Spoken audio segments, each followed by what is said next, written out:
The matter of 10 or 5 minutes is now moot. We will see how to revisit it later.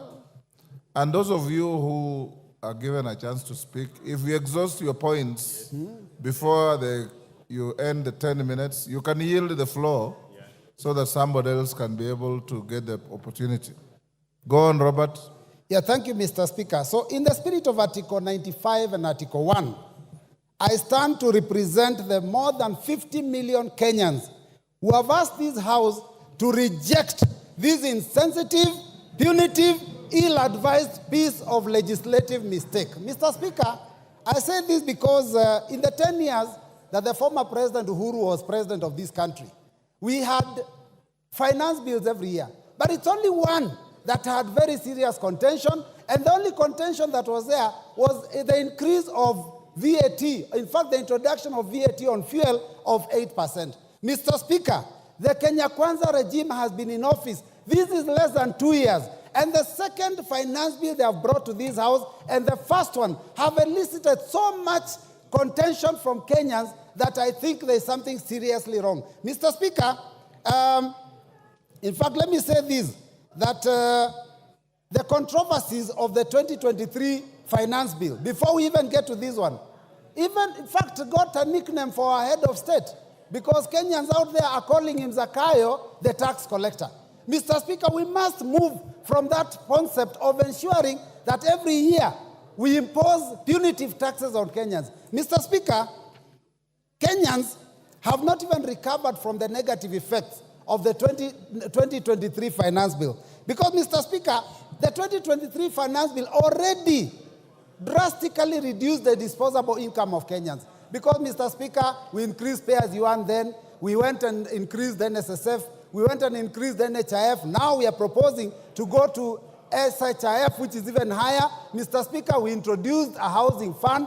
Mr. Speaker, it has been very, very painful for Kenyans. And Kenyans were hoping that this year things will be better, considering that in the last election campaign, Mr. Speaker, they were told that there will be pesa mfukoni, which means money in the pockets. Mr. Speaker, what we are realizing is that actually what this regime wanted was not to put money in anyone's pocket, but to take any money that was in the pockets of Kenyans. Mr. Speaker, the cost of government services have gone so high that we can't even afford our children to have ID cards. So, Mr. Speaker, when I look at a bill that proposes to increase the already overburdened Kenyans, it is something that we have to stand firm and reject. Mr. Speaker, let me say this, that we were told to tighten our belts.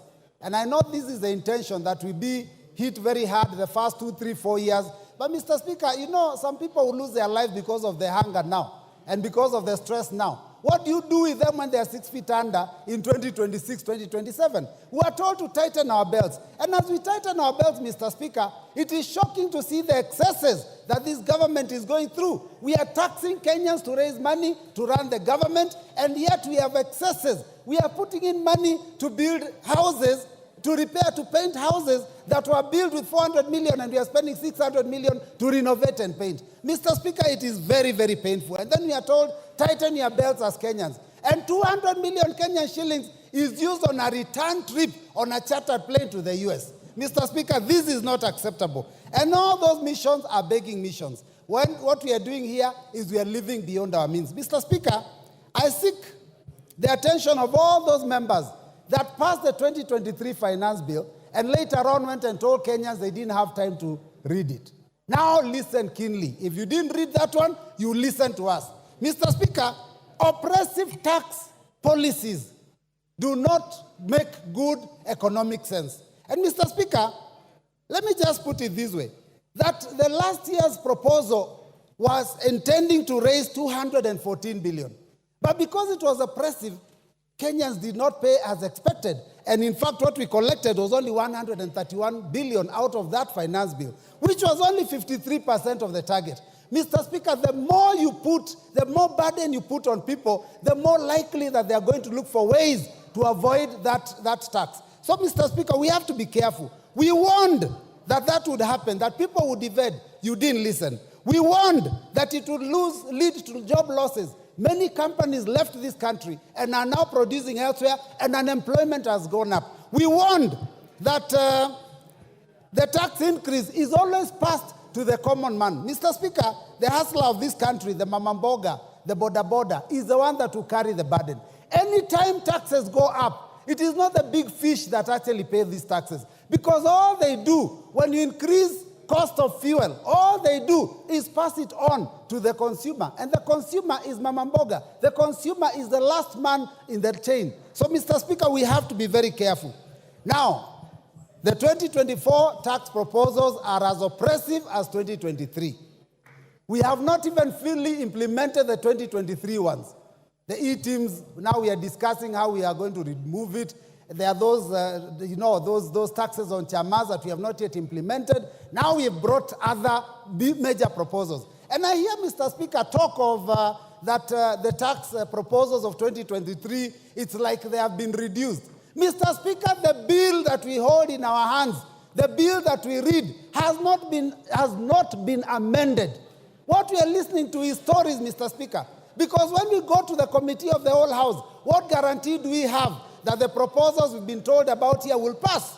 We can be hoodwinked into believing that those things will be passed, and when we pass this bill, the last minute it is opposed and we lose out. So we are going to oppose it from the beginning up to the end. Mr. Speaker, this proposal on VAT on bread, Mr. Speaker, I don't even know who could conceive such a thing.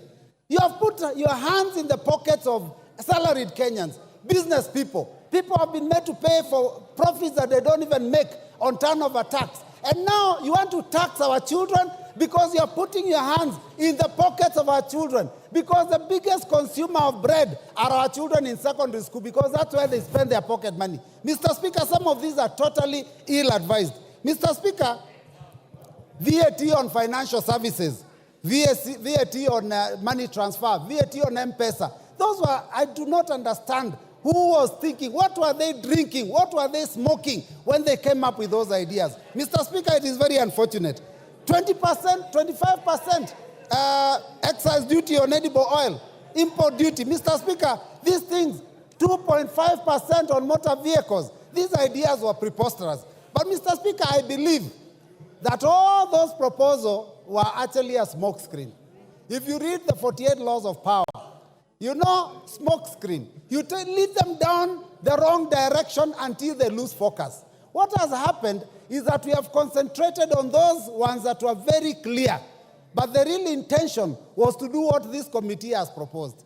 That suddenly, after we think that things are okay, they increase RMD, road maintenance levy, road development levy, and the import duty. That is what the intention was. In fact, the net effect is likely to be that this finance bill may be collecting almost as much, if not more, than the previous proposal. So, Mr. Speaker, I stand in solidarity with those Kenyans that said that this must be rejected in totality. Mr. Speaker, I want to ask the Inspector General to stop interfering with Kenyans when they are exercising their democratic right of picketing, because Kenyans have a right to defend themselves. When they see the Constitution being mutilated, when they see their pockets being ravaged, when they see their children being unable to go to school, to put food on the table, they have every right to defend themselves. Inspector General, can you concentrate on defending the country and stop interfering with Kenyans? And this revolution, which is unfortunately a kindly revolution, Mr. Speaker, it is unstoppable. Because when we were in the streets, you could call Raila Amolo Odinga, you could call Stephen Kalonzo Musyoka and ask them to tell the troops to go back. Who do you call when you pass this bill? So I reject and I vote, I reject. Thank you, Mr. Speaker.